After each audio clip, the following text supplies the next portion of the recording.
반갑습니다. 오늘 제가 여러분들과 같이 이야기하고 싶은 주제는 코드입니다. 코드. 그래서 이 코드라는 것이 무엇이고 또 코드가 저의 삶에 어떠한 영향을 끼쳤는가 이러한 주제에 대해서 여러분들과 같이 생각해 보고 싶습니다. 자, 이것은 코드예요. 코드는 이렇게 생겼습니다. 코드를 비유하자면 일종의 설계도와 비슷하다고 생각할 수 있는데요.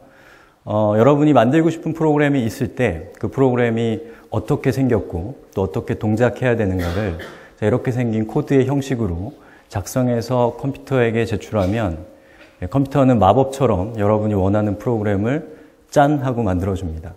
자, 이것은 다른 분야의 설계도들과는 많이 구별되는 특징이라고 할 수 있는데요.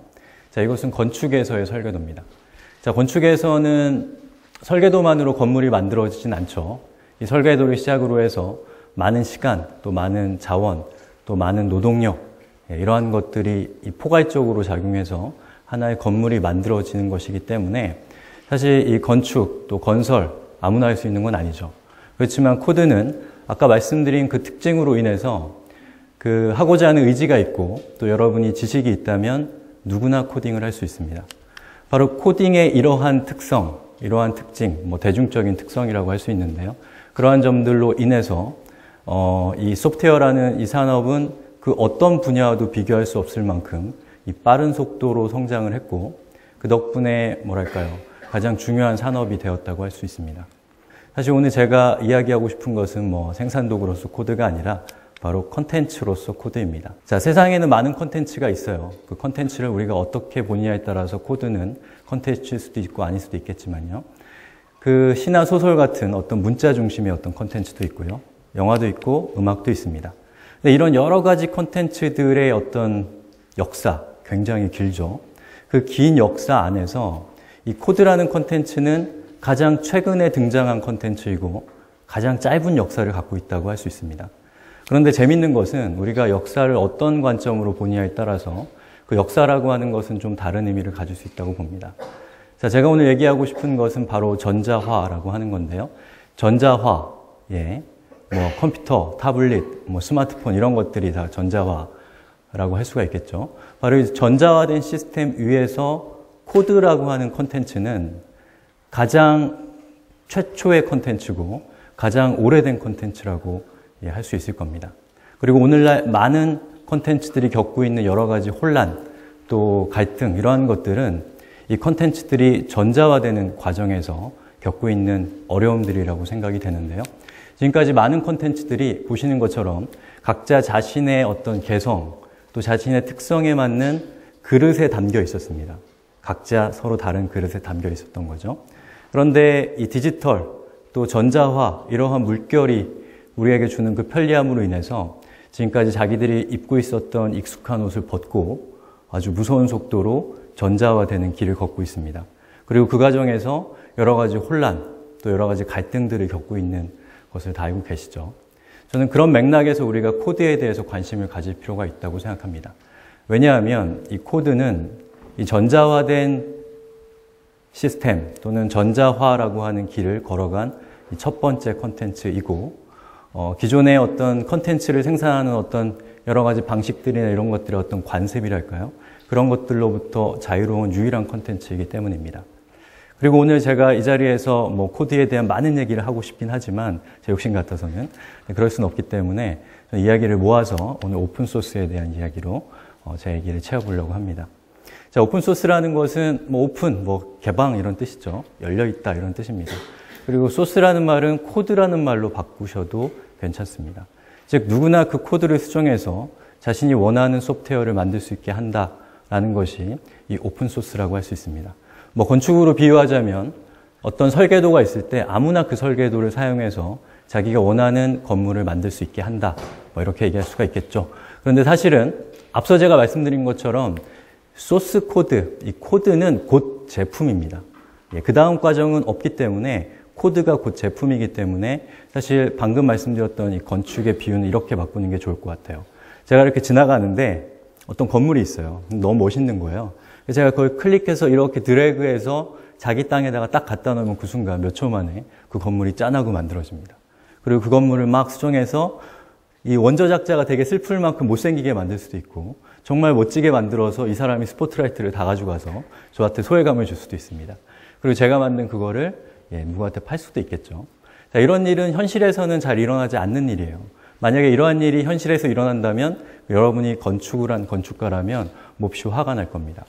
자, 바로 그런 이유로 인해서 이 코드가 어떤 뭐랄까요, 초창기에는 이 오픈소스의 초창기에는 사실 많은 갈등이 있었습니다. 하지만 그럼에도 불구하고 이 오픈소스는 잘 살아남아서 오늘날 이 소프트웨어의 세계에서 이 확고부동한 주류로 자리를 잡았습니다.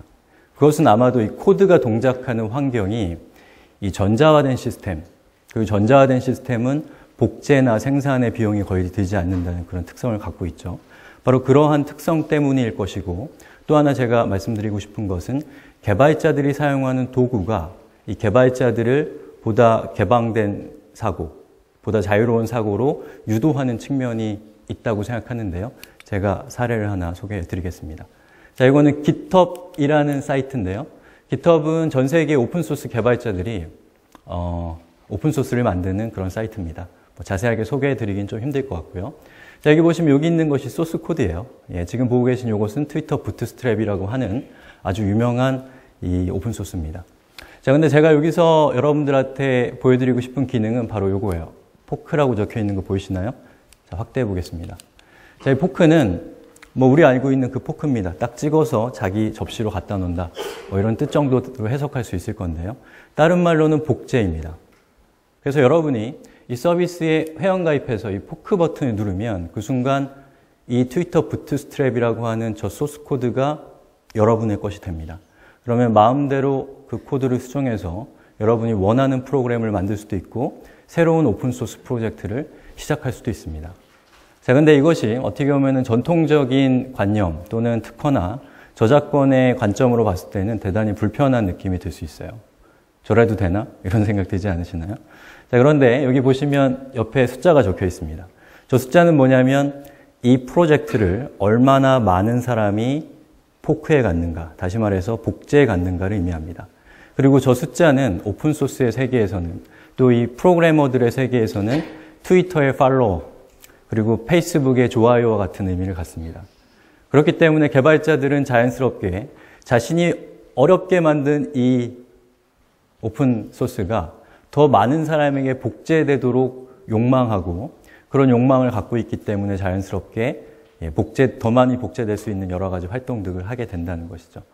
자, 그래서 제가 이걸 통해서 여러분들께 말씀드리고 싶은 것은 이 도구라는 것, 단순히 무언가를 만들기 위한 수단이 아니라 그 도구를 사용하는 사람들의 어떤 감수성에 아주 심대한 영향을 미치는 측면도 있다는 얘기를 하고 싶고요. 방금 보여드린 이러한 도구들로 인해서 개발자들은 자연스럽게 보다 뭐랄까요, 권리보다는 자유, 그리고 지적 공공성의 추구, 이러한 흐름을 갖게 된 것이 아닐까라는 생각이 듭니다.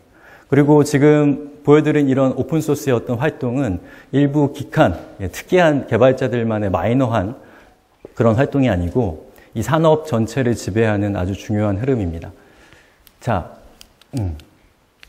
그래서 제가 증거를 몇 가지 소개해 드리고 넘어가면 지나가는 개발자 아무나 붙잡고 특허와 오픈소스 중에 무엇이 더 당신의 생계에 공헌을 했나요? 라고 물어본다면 대부분의 개발자는 당연히 오픈소스라고 대답할 겁니다.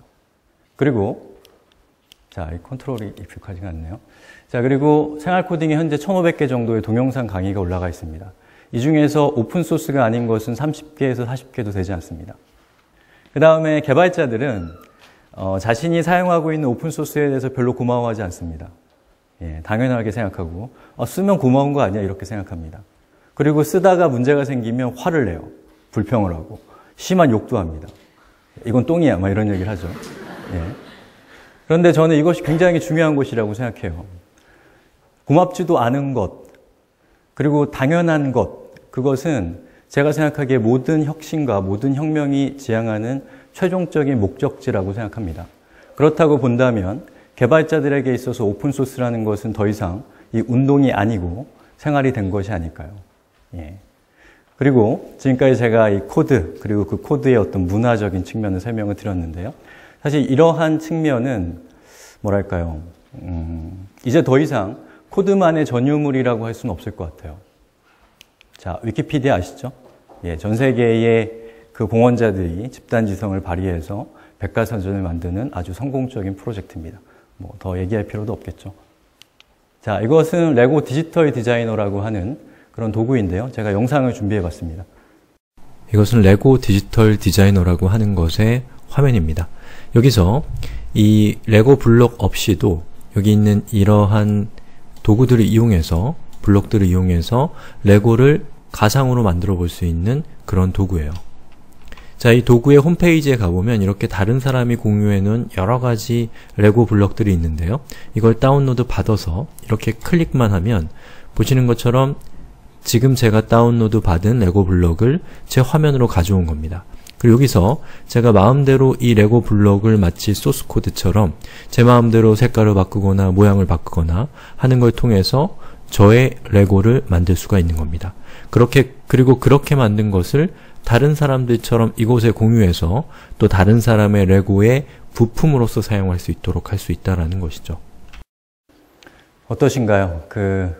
사실 이것 말고도 수십 개의 예제를 보여드릴 수 있지만 시간이 부족하네요. 그래서 뭐랄까요? 아까 말씀드렸던 그 오픈소스라는 것이 이제 더 이상 이 소프트웨어 개발자들만의 어떤 문화가 아니고 이 전자화된 컨텐츠들 전반에 확산되고 있는 문화라는 얘기를 하고 싶은 겁니다. 특히나 어떤 기존에 전통적으로 존재했던 것들이 전자화된 것이 아니고 방금 보셨던 레고 디지털 디자이너처럼 전자화부터 시작된 콘텐츠들은 아주 많은 경우에 이러한 존재 방식을 채택하고 있습니다. 그래서 저는 앞으로 우리가 살게 될 세상이 그것이 콘텐츠건 콘텐츠가 아니건 아주 빠른 속도로 전자화될 것이고 거기에 발맞춰서 폭발적인 속도로 가상화되고 있는데 그 어떤 변화 안에서 이런 오픈소스라고 하는 흐름은 굉장히 중요한 흐름을 차지할 것이라고 저는 예상해 봅니다. 자, 이제 저에 대한 소개를 좀 하겠습니다. 저는 이 생활코딩이라는 활동을 하고 있습니다. 생활코딩은 일반인에게 프로그래밍을 알려주는 그런 비영리 온라인 활동입니다. 한 3년 정도 이 활동을 하고 있고요. 그리고 제가 하고 있는 또 하나 일이 있는데요. 바로 이 생활코딩의 홈페이지인 이 오픈 튜토리얼스 ORG라는 이 서비스를 만드는 일을 하고 있습니다. 처음에 이 오픈 튜토리얼스는 생활코딩의 뭐랄까요, 이 사적인 집과 같은 역할을 했습니다. 근데 생활코딩 활동을 진행하는 과정에서 점점 더 많은 기능들, 또 많은 것들이 필요해서 그것들을 채택하는 과정에서 어느 임계점에서 자연스럽게 이 사이트가 생활코딩과 같은 활동을 하고 싶은 분들이 있다면, 그렇게 할 수 있도록 도와주기 위한 플랫폼 또는 광장으로 발전하고 있습니다. 현재는 제 친구들, 저는 아주 친한 친구들이에요. 그 친구들과 함께 이 오픈 튜토리얼스라는 이 사이트를 이 콘텐츠 생산자들을 위한 비영리 공공재 서비스로 만들어 보자라는 목표를 가지고 열심히 달리고 있는 중입니다. 자, 이것은 코드입니다. 제가 앞서서 보여드렸던 그 코드인데요. 사실 이 코드는 저희 오픈 튜토리얼스 서비스의 실제 코드입니다. 자, 이걸 통해서 알 수 있는 것은 저희에게 있어서 가장 중요한 생산 도구는 코드라는 것이죠. 그런데 사실은 코드는 저희에게 그것 이상의 의미를 갖습니다. 왜냐하면 저희가 컨텐츠를 만들고 있고 또 이 컨텐츠를 담아내는 서비스를 만들고 있는데 바로 그러한 것들의 가장 중요한 선생님이고 또 스승이고 또 멘토고 롤모델인 것은 바로 코드이기 때문입니다. 자, 그러면 코드가 어떻게 저의 활동이나 제가 세상을 바라보는 시각에 영향을 주었는가에 대해서 다 설명드릴 수는 없겠지만 저희 오픈 튜토리얼스라는 서비스가 갖고 있는 기능 한 꼭지를 보여드리는 걸 통해서 여러분들이 가늠해 보실 수 있도록 해보겠습니다. 자, 이것은 제가 만든 수업입니다. 자, CSS 뭔지 모르셔도 됩니다. 자, CSS라고 하는 프로그래밍 언어가 있습니다. 그 언어에 대한 이 수업을 만들었고요. 그 수업 밑에 보시면 이렇게 순차적으로 있어서 여기에 방문한 사람이 위에서부터 아래로 차근차근 수업을 보면 됩니다. 자, 근데 이것은 저에게 있어서 일종의 하나의 완결된 형태의 완제품이라고 할 수가 있죠. 그런데 이 완제품이 다른 사람의 컨텐츠의 부품으로서 사용될 수 있는 그런 정책과 기능을 저희 서비스는 가지고 있는데요. 자, 보시면 여기 프로그래밍 언어들이라는 또 다른 콘텐츠가 나옵니다. 자, 이 콘텐츠는 제가 만든 게 아니라 다른 사람이 만든 거고요. 여기 자바 안 보이지만 루비 기타 등등의 프로그래밍 언어가 있는데 그 안에 붉은색으로 표시된 이 안에 제가 강조 표시한 이 안에 방금 보셨던 제가 만든 이 수업이 이렇게 부품으로서 들어가 있습니다. 다른 데 부품으로 들어가 있고요. 이렇게도 들어가 있습니다. 자, 지금 보시는 것처럼 제가 만든 컨텐츠가 타인의 컨텐츠의 부품으로서 이렇게 사용될 수 있는 것은 크게 두 가지를 얘기할 수 있을 건데요. 첫 번째는 기능적인 측면에서 원본이 있고 그 원본을 언제든지 복제해 갈 수 있고 또 원본이 바뀌면 그 원본의 변경사항이 복제본에 실시간으로 변경된다라는 그런 특성은 제가 고안했다기보다는 이 코드라고 하는 이 전자화된 컨텐츠가 갖고 있는 아주 중요한 기능성을 반영한 것이라고 할 수 있습니다. 그리고 또 하나는 정책적인 측면입니다. 저희 서비스에서 이 컨텐츠를 만들기 위해서는 이 오픈 라이센스에 동의를 해야 됩니다. 자, 오픈 라이센스라는 것은 자신의 컨텐츠를 타인이 부품으로서 사용될 수 있음을 허락하는 라이센스입니다. 그러한 라이센스 정책을 제가 어디서 가져왔겠어요? 바로 오픈소스에서 영향을 받은 것입니다. 그래서 저작권에 대해서 저희가 갖고 있는 생각은 저는 기본적으로 저작권을 반대하지는 않습니다. 그렇게 급진적인 사람은 아닙니다. 하지만 이 저작권이라고 하는 것이 과연 저와 같은 작은 생산자, 작은 생산자, 그리고 돈도 없고 조직도 없고 그리고 법도 잘 모르는 저와 같은 작은 생산자의 이익에 실질적으로 기여하는가에 대해서는 저는 좀 회의적인 생각입니다. 오히려 저와 같은 작은 생산자에게는 타인의 성취에 자신의 창의를 보태서 새로운 성취를 만들어낼 수 있는 창작권이 더 중요한 것이 아닐까요? 자, 이렇게 해서 정리를 하겠습니다. 그래서 지금까지 제가 코드에 대해서 말씀드렸고 코드가 저의 삶에 어떤 영향을 끼쳤는가에 대해서 말씀을 드렸는데요. 어떠신가요? 코드에 대해서 좀 관심이 생기시나요? 전자화된 콘텐츠로서 코드, 그리고 그 코드가 훌륭해지기 위해서 훌륭하게 되게 기여하는 여러 가지 생산 도구들, 그리고 그 생산 도구를 이용해서 코드를 만드는 개발자들의 문화는 제가 이 세계를 파악하는 데 아주 중요한 영향을 미치고 있습니다. 고맙습니다.